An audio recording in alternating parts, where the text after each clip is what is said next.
दोस्तों, भारत देश में ऐसे कई महापुरुषों ने जन्म लिया जिन्होंने सामाजिक व राजनीतिक तौर पर ग्राउंड लेवल पर समाज के लिए बहुत से कार्य किए।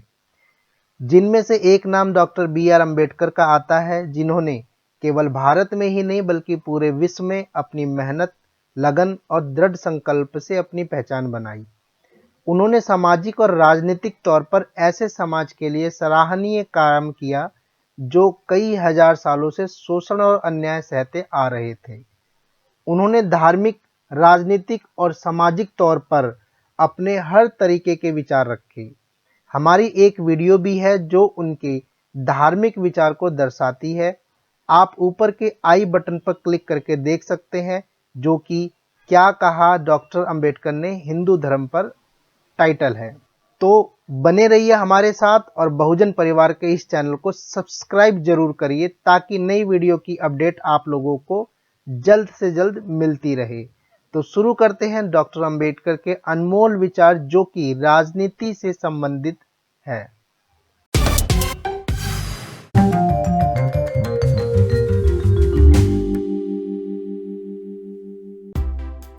भारत अब एक शासक कौम बनने जा रहा है, अतः हर दलित को पहले राजनीतिज्ञ, बाद में कुछ और बनना चाहिए।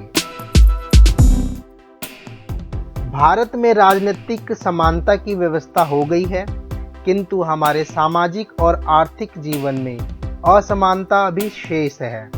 अगर यह असमानता की स्थिति लगातार बनी रही तो राजनीतिक स्वतंत्रता खतरे में पड़ जाएगी।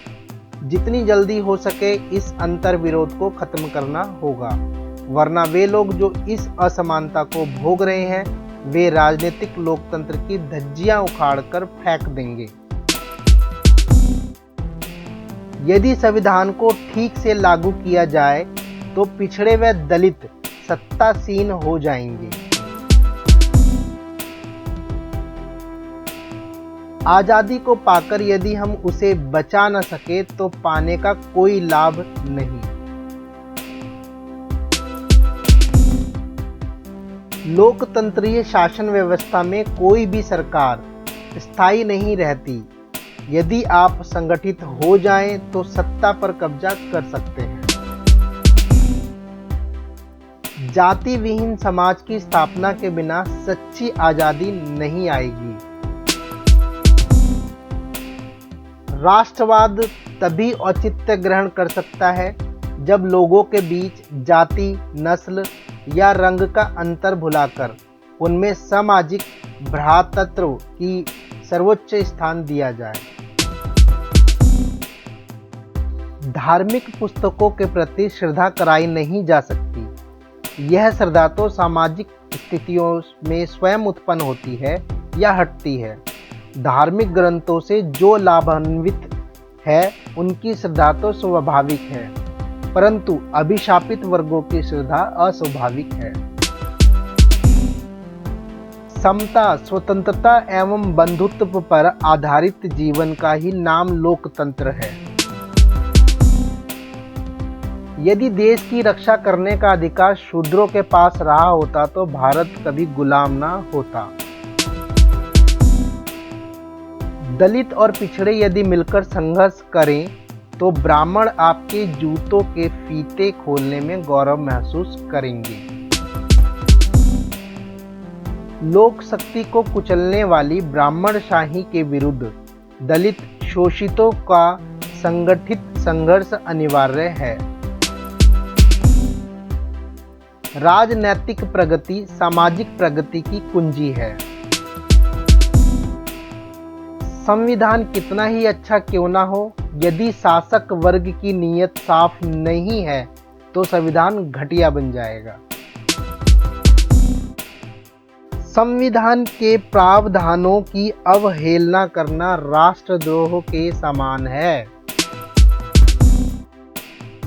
राजनैतिक सत्ता प्राप्त करने की गति चाहे धीमी हो, परंतु दिशा सही होनी चाहिए। भारत एक राष्ट्र है, ऐसा मानना आत्मवंचना है। हजारों जातियों में बटे लोग एक राष्ट्र कैसे हो सकते हैं? ये जातियां और वर्ण राष्ट्र विरोधी हैं अतः इन्हें नष्ट करके ही हम एक राष्ट्र बन सकते हैं।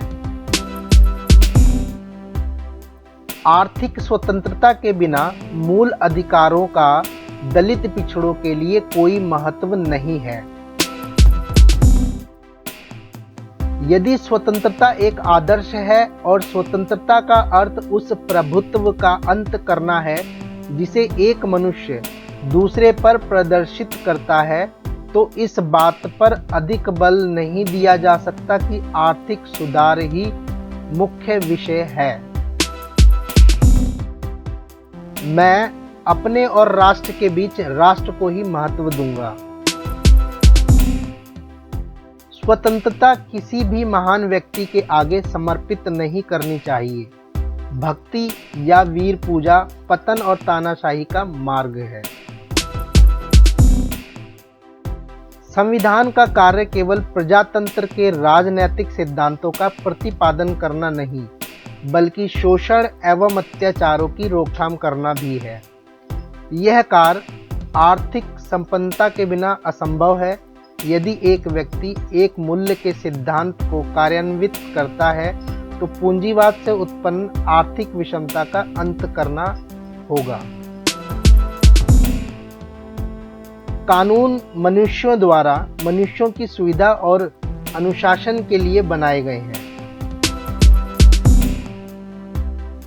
धर्म में भक्ति तथा वीर पूजा मुक्ति के साधन भले ही हों, पर राजनीति में भी भक्ति और वीर पूजा पतन की ओर ले जाने वाला तानाशाही का मार्ग है। अस्पृश्यता की जड़ तो जात पात है और जात पात का मूल है वर्णाश्रम, जो ब्राह्मणवाद की देन है। जब तक समाज आर्थिक, सामाजिक और धार्मिक गुलामी से मुक्त नहीं होता, तब तक राजनीतिक स्वतंत्रता ढकोसला मात्र रहेगी। साथियों, आज के लिए बस इतना ही। अगर ये वीडियो आपको पसंद आई हो तो इसको लाइक करें, शेयर करें। जल्द ही मिलेंगे बहुजन परिवार की अगली वीडियो में। तब तक के लिए जय भीम, जय भारत।